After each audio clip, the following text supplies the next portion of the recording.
sou o professor Evandro Ramos, do curso Técnico em Segurança do Trabalho. Estamos desenvolvendo a disciplina Legislação e Normas Regulamentadoras. Nesta aula, vamos dar continuidade às aulas anteriores e falar da parte 3, a respeito da NR5, CIPA. Vamos lá? Bem, nesta aula, então, estamos trabalhando a versão mais atualizada da NR5 de julho de 2019 pela Portaria 915. E nesse tópico dessa aula nós vamos abordar especificamente sobre o funcionamento da CIPA. Como funciona a CIPA na prática? Vamos lá? A NR5 ela estabelece como deve ser esse funcionamento. A CIPA terá reuniões ordinárias mensais.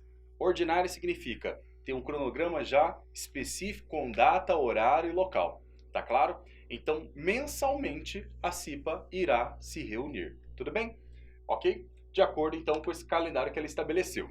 As reuniões ordinárias da CIPA serão realizadas durante o expediente normal de trabalho. Não poderá ser feito fora do ambiente de trabalho e fora do expediente de trabalho. Deverá ser realizada dentro do horário normal de trabalho, ok? As reuniões da CIPA também terão as atas assinadas pelos presentes naquela reunião, com o encaminhamento de cópias para todos os outros membros, caso alguém não tenha ido à reunião, ele receberá também uma cópia, mas ele não vai assinar a ata. Só assina quem esteve presente. Porém, todos vão receber uma cópia dessa ata, ou na mesma reunião, ou até a próxima reunião eles vão receber. Tudo bem? As atas, então, elas devem ficar no estabelecimento à disposição da fiscalização. Nós falamos isso em aulas anteriores. Então, toda a documentação de processo eleitoral e as atas das reuniões, e assim como alguns anexos e tudo mais que for documento específico dessas atas, deverá ficar na empresa. Nenhum membro vai poder levar para casa para fazer ajuste, fazer leitura, não. É por isso que cada um recebe uma cópia das atas, ok? E aí, é claro, se ele quiser fazer alguma leitura, ele faça a leitura em casa com a cópia que ele tem, mas o original vai estar dentro da empresa e à disposição também da fiscalização. E podem existir, então, reuniões extraordinárias, professor? Pode sim. Então, temos reuniões ordinárias, mensalmente, e podem existir situações em que a CIPA tem que se reunir imediatamente, porque aconteceu alguma coisa, por exemplo. Quais são essas situações, então, que podem favorecer a reunião extraordinária? Quando houver uma denúncia de situação de risco grave e iminente aos trabalhadores, que implique risco aí à saúde e segurança dos trabalhadores. Tem uma denúncia, a CIPA o presidente convoca uma reunião extraordinária da CIPA para fazer a discussão e já propor soluções para esse tipo de processo. O que mais? Ocorreu um acidente de trabalho grave ou fatal. É obrigação da CIPA fazer uma reunião extraordinária para discutir sobre a situação, prever aí as ações corretivas e também ações preventivas para próximas situações e evitar próximas situações, e também as soluções adequadas e começar já um processo de implantação dessas soluções. Quando houver também solicitação expressa de uma das partes. Então, os trabalhadores querem uma reunião extraordinária para discutir um assunto. Eles fazem a solicitação. Pode também. Os empregadores, os designados, indicados pela empresa, estão fazendo uma solicitação. Então, é a outra parte. Estão fazendo uma solicitação de uma reunião extraordinária para discutir algum assunto. Eles podem também. Ok? O que mais? Ainda sobre o funcionamento, as decisões da CIPA serão preferencialmente por consenso. Então, a comissão é formada por esses trabalhadores eleitos, suplentes e titulares, e nós temos também os indicados pela empresa, suplentes e titulares. Toda a discussão que for feita deverá se chegar a uma resposta, a uma solução de maneira consensual, ok? Se não existir consenso, o professor ainda continua discutindo. Esgotamos todas as possibilidades de fazer com que a outra parte, por exemplo, compreenda a importância do que a gente está dizendo aqui. E aí não entrou em consenso, em nenhuma situação. Se não houver consenso, aí vai para a votação, ok? Por que isso? Para favorecer a discussão. Tá? Então a discussão é o que vai favorecer também o processo de chegar a soluções criativas e inovadoras no ambiente de trabalho. E esse processo está na norma também justamente para que eles discutam as soluções. Nesse sentido, ok? Quando não houver mais nenhum consenso, esgotada toda a discussão, a reunião não está andando e tudo mais, aí sim posso chegar e propor dentro da CIPA. Vamos fazer uma votação então sobre isso, e aí a maioria, obviamente, vai estabelecer o processo de decisão sobre o assunto, tá claro?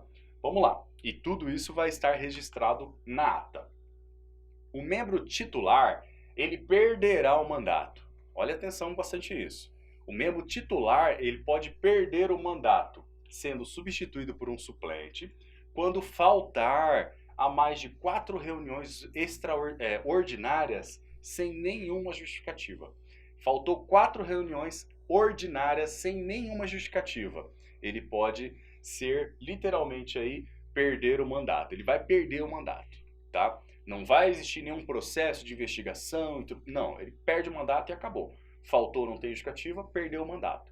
Quem assume no lugar dele? O suplente, ok? Ah, e esse suplente saiu, e agora? Vai chamar um outro também mais votado. Então, a vacância definitiva do cargo, ok? Ocorrida durante o mandato, será suprida por suplente, obedecida à ordem de colocação de votos, decrescente de votos. Então, lembra que os mais votados serão os eleitos, ok? E aí, saiu, perdeu o mandato, vai entrar o segundo mais votado, o terceiro mais votado. Então, sempre nessa sequência para ir preenchendo essa vaga, essa vacância que existe na comissão. No caso, então, de afastamento definitivo, por exemplo, do presidente, o presidente se afasta definitivamente. Exemplo, pediu demissão, ok, da empresa, ele sai da empresa, né? Lembrando que o presidente é o indicado do empregador. O empregador, ele vai indicar outro presidente, ok? Ele indicará o substituto em 2 dias úteis, preferencialmente entre aqueles membros que já estão na CIPA, das pessoas que ele já indicou. Tudo bem? No caso de afastamento definitivo do vice-presidente, lembre você que o vice-presidente, ele é eleito ele é indicado dentro dos trabalhadores que foram eleitos titulares, que são titulares, ok? Os membros, então, titulares da representação dos empregados escolherão um substituto entre os seus titulares. E aí vão compor o novo vice-presidente, para dar continuidade no mandato. O mandato deles agora, por exemplo, não vai ser estendido, vai cumprir o mesmo mandato do processo eleitoral da CIPA. Caso não existam suplentes para ocupar um cargo vago, o empregador ele deve realizar uma eleição extraordinária. Não existe mais nenhum suplente, ok? As pessoas já se esgotaram as quantidades e começou a ficar vago a comissão da CIPA e não existe mais suplente. Então a empresa pode convocar uma eleição extraordinária para preencher essas vagas. Tá claro? Ok? Cumprindo todas as exigências estabelecidas para o processo eleitoral e exceto aos prazos, que o prazo pode ser reduzido. Então ele pode fazer a metade dos prazos do processo eleitoral que a gente vai ver mais à frente. O mandato do membro eleito, esse em processo extraordinário, esse que está completando a CIPA, ele será compatibilizado com o mandato dessa CIPA. Então, estamos no meio da CIPA. Já aconteceram 6 reuniões, por exemplo, tem mais 6 para vencer o mandato. Fez-se uma reunião extraordinária para suprir a necessidade desses membros que estão em vacância, esses cargos que estão em vacância, supra a necessidade, mas esses eleitos extraordinariamente vão ter um mandato somente esses 6 meses, ok? Até vencer o mandato dessa comissão em si. Tá claro? O treinamento desses membros novos que foram eleitos de maneira extraordinária, ele deve ser realizado no prazo máximo de 30 dias. Então ele vai receber também um treinamento. Do treinamento, então, o que compete esse treinamento e o que envolve esse treinamento? A empresa deverá promover um treinamento para todos os membros da CIPA, titulares e também para os suplentes, antes da posse. Então teve processo eleitoral, foram eleitos. Antes da posse, ok? Vão fazer, obviamente, o treinamento de 20 horas. O treinamento da CIPA, em primeiro mandato, ele será realizado no prazo máximo de 30 dias, contados a partir da posse. Tá claro? Então, o primeiro mandato somente daquela empresa, da CIPA, ele terá uma flexibilização.